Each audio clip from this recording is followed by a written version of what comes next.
Synchronizing your latest news, the rumored not direct sequel, not DLC expansion of Remedy's Alan Wake has been revealed, according to a report from xblafans.com. Coming from the same informant that leaked info on Gotham City Imposters, the site claimed to have screenshots, but were censored by the developer. The expansion is set to hit Xbox Live Arcade, although no further details have been given at this time.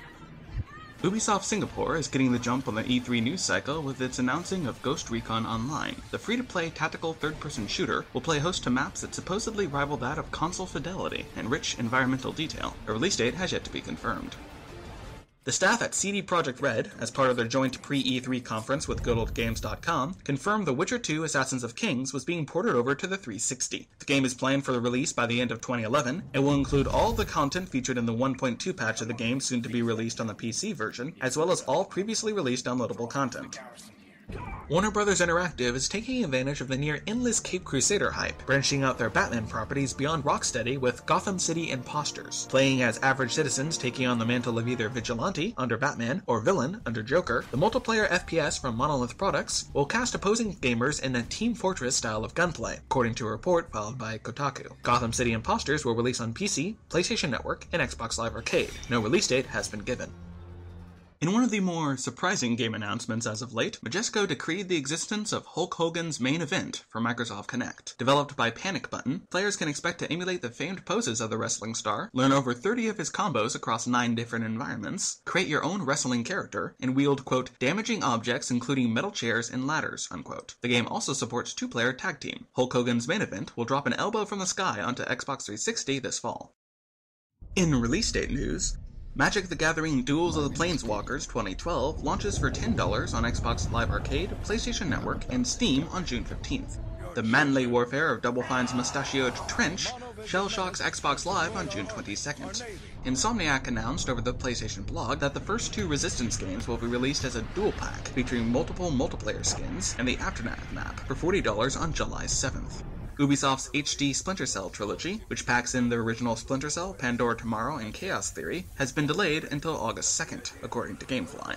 Hero 32nd, sequel to the cult PSP hit Half-Minute Hero, side-scrolls to Japan sometime this August, while the HD sprite version of the original, now dubbed Half-Minute Hero Super Medio Climax, hits Xbox Live Arcade with 62 new missions on June 29th. The remastered PSP version of Persona 2 Innocent Sin has finally been confirmed for the States sometime this fall.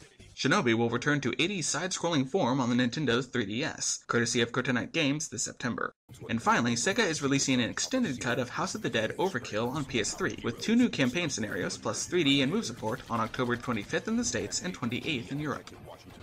Academy Award-nominated director David O. Russell has left production on the film adaptation of Naughty Dog's Uncharted, reportedly due to creative differences with Sony. No word yet on what changes this departure will have on the film's current cast lineup and script, which Russell penned. According to the Los Angeles Times, however, there's a little more to the story than that. According to the paper, quote, it was because he had steamrolled ahead, but in a different direction than studio Sony wanted. His script was so long and so ambitious that it was at least partially responsible for the studio and him parting ways, unquote. Neither Sony nor Russell could be reached for comment. In other movie news, Takashi Miike is known for many things. The brutal calmness of Audition, the brutal killers of Dead or Alive, and now the brutal courtroom action of Ace Attorney. According to Capcom Unity, the live-action film is being produced by Nippon Television Network and distributed by Toho Co. Limited, and could be hitting Japanese theaters as early as spring 2012. No Western release has been planned yet. Activision finally detailed what was long thought coming, a monetized Call of Duty multiplayer framework. Call of Duty Elite is set for a launch later this year, and will feature both a free version as well as premium services. Activision has assured users that the basic multiplayer experience of future installments in the series will remain free. According to a report by VG247, the service is designed to integrate all user accounts of Call of Duty Black Ops and future installments into one encompassing system. Basic features will be available to all users, while subscribers will be offered all downloadable content free of charge, and will have access to more advanced features. Call of Duty Elite will be accessible by means of in-game menus, a website, and mobile devices. The system will rely heavily on social networking features, and Activision has stated that it will make use of experience gained at Blizzard in turning this social platform into a success. A beta version of the system is expected to go live during the summer, with the public release of the service expected shortly before the official release of Call of Duty Modern Warfare 3 on November 8th. The Wall Street Journal reported earlier in the week that Electronic Arts was readying its answer to platforms like Steam and Direct-to-Drive by building and offering its own digital distribution hub, a story EA later confirmed. Origin will offer over 150 titles at launch and be the sole digital platform for Star Wars: The Old Republic, as well as having exclusive access to certain demos, games, and bonus content. Origin service will be a cross-media device and will maintain multiple social networking capabilities on a single profile. Expect specific details to be discussed at EA's E3 press conference. According to a report by MCV, IGN will be announcing the sale of digital distribution platform Direct-to-Drive to Gamefly, the retail games by mail service, within the next few days. IGN, of course, has not commented on the report. Creative Assembly has announced, via open job listing, that they are hard at work on a new title in the famed Alien franchise. No other details have been given at this time, although a report from Rock Paper Shotgun claims that the game is being made by the same team behind Viking Battle of Asgard.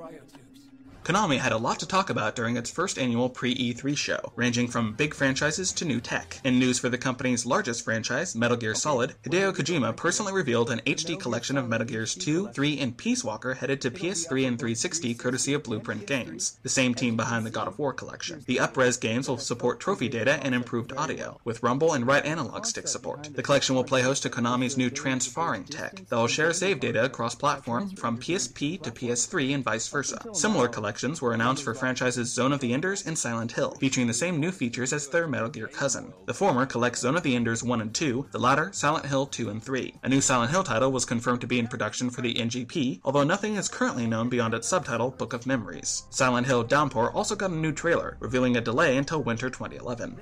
Kojima also laid out a demonstration for some new engine tech, currently dubbed the Fox engine. The multi-platform tech was started after Metal Gear Solid 4 Guns of the Patriots, and is currently compatible with the PC, PS3, and 360, the latter of which the engine was demonstrated on. Kojima is personally creating a new game built from scratch on the engine, but little else is known at this time. The afternoon rounded out with a surprise teaser for a new Contra game, although nothing else was made apparent beyond its teaser trailer.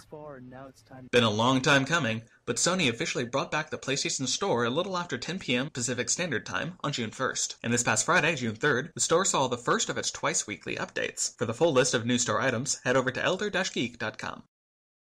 The NGP's supposed actual name has been leaked, repeatedly. Originally, some early marketing materials were posted by Games Pundit and Mega Rock, calling the NGP the, quote, PS Vita, unquote. The PS Vita rumor later gained an additional leg to stand on when some reported source code from Sony's own E3 teaser site listed the name as well. Sony has released no word on the rumors, but this wouldn't be the first time they couldn't hold on to a hardware secret.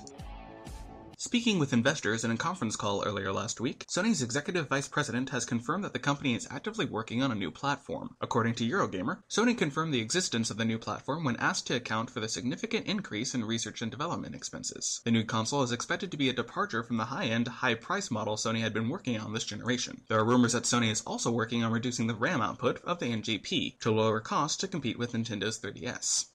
This has been your Heads Up display. For all the latest news, reviews, and features, including the full versions of our profiled headlines, head on over to elder-geek.com.